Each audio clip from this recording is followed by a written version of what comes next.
wassalatu wassalamu ala asyrafil anbiya'i wal mursalin wa ala alihi wa sahbihi ajma'in. Allahumma shalli wa sallim wa barik ala sayyidina Muhammad wa ala ali sayyidina Muhammad. Baiklah, pada kesempatan siang kali ini ya akan mencoba menjelaskan tentang sumber-sumber tasyrih. Sumber pada secara bahasa berarti akar dari segala sesuatu atau tempat keluarnya sesuatu.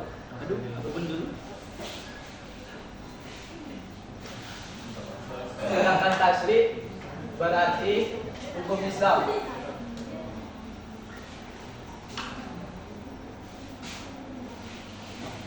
Sehingga sumber tasyrih dapat diartikan sebagai landasan atau dasar utama dalam menetapkan suatu hukum dalam hukum Islam. Sumber hukum tasyrih terbagi atas 4. Yang pertama yaitu Al-Quran. Al-Quran merupakan suatu kalam Allah yang diturunkan kepada Nabi Muhammad SAW dalam bentuk mukjizat melalui perantara malaikat Jibril, yang mana hal itu bersifat mukjizat dan bersifat mutawatir dan merupakan dinilai ibadah ketika kita membacanya, yang diawali dengan surah Al-Fatihah dan diakhiri dengan surah An-Nas. Al-Quran sebagai sumber hukum tasyrih telah dijelaskan dalam surah Al-Jasiyah ayat 20. Yaitu Bismillahirrahmanirrahim. Hadza basairu linnasi wa hudaw wa rahmatan liqaumin yuqinun, yang artinya Al-Quran ini adalah pedoman bagi manusia, petunjuk dan rahmat bagi kaum yang meyakininya. Al-Quran sendiri secara garis besar membahas tentang yang pertama yaitu tentang akidah. Akidah merupakan keyakinan kita terhadap Allah Subhanahu wa taala, malaikat-malaikatnya, kitab-kitabnya, rasul-rasulnya, hari kiamat dan takdir-takdir yang telah ditetapkan oleh Allah Subhanahu wa taala. Yang kedua yaitu tentang akhlak. Akhlak merupakan budi pekerti atau perilaku yang tertanam pada diri kita sendiri. Selanjutnya yaitu tentang ibadah. Ibadah merupakan segala sesuatu yang diperintahkan oleh Allah Subhanahu wa taala, baik kita dianjurkan untuk mengerjakannya maupun untuk ditinggalkannya. Selanjutnya yaitu tentang muamalah. Muamalah merupakan hubungan interaksi antar sesama manusia. Contohnya seperti jual beli, perkawinan, pinjam meminjam, utang piutang dan lain sebagainya. Dan yang terakhir, Al-Quran itu membahas tentang kisah. Kisah di sini Al-Quran menuliskan kisah-kisah umat terdahulu untuk dijadikan sebagai pedoman atau teladan bagi kita umat Nabi Muhammad SAW. Sumber hukum tasyrih yang selanjutnya yaitu hadis. Hadis merupakan segala sesuatu yang diriwayatkan oleh Nabi Muhammad SAW, baik mulai dari qauliyah, yaitu perkataannya, fi'liyah, perbuatannya, dan takririyah,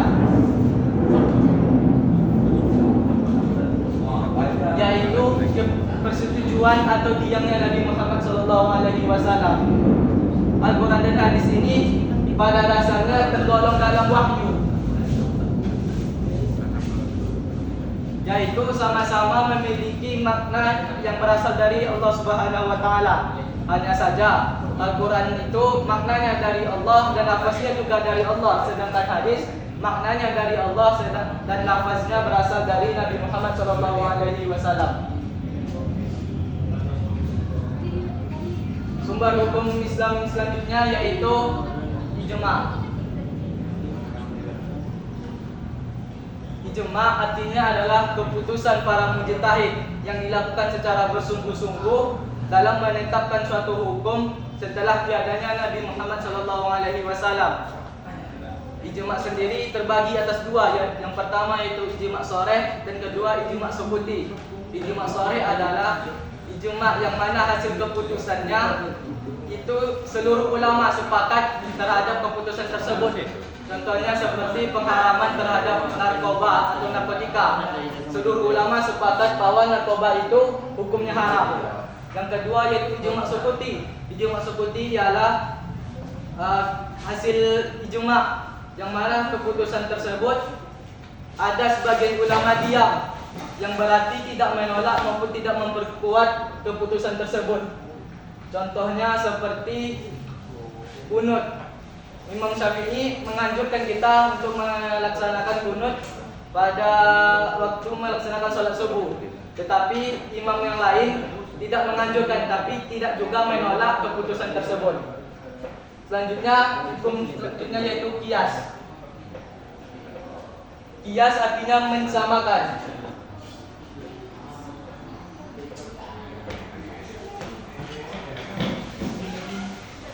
Maksudnya menyamakan suatu masalah yang sudah ada nasnya dengan suatu masalah yang tidak ada nasnya, dengan syarat bahwa ilatnya itu memiliki ilat atau alasan hukumnya itu sama. Contohnya seperti pengharam menetapkan hukum terhadap narkoba tadi. Narkoba memiliki suatu ilat yang sama dengan khamar, yaitu menghilangkan akal, sehingga para ulama menetapkan bahwa hukum mengonsumsi narkoba adalah haram, sama dengan khamar. Ijma dan qiyas sendiri itu merupakan produk dari hasil pemikiran manusia, yang mana hasil pemikiran manusia tidak akan pernah luput dari kesalahan, sehingga para ulama mengeluarkan fatwa wa in asabu falahu ajrani. Jika fatwanya itu benar, maka dia akan mendapatkan 2 pahala. Dan fa in akhta'a falahu ajra. Jika fatwanya salah, maka mereka mendapatkan 1 pahala. Baiklah, hanya ini yang dapat saya sampaikan. Jika ada pertanyaan,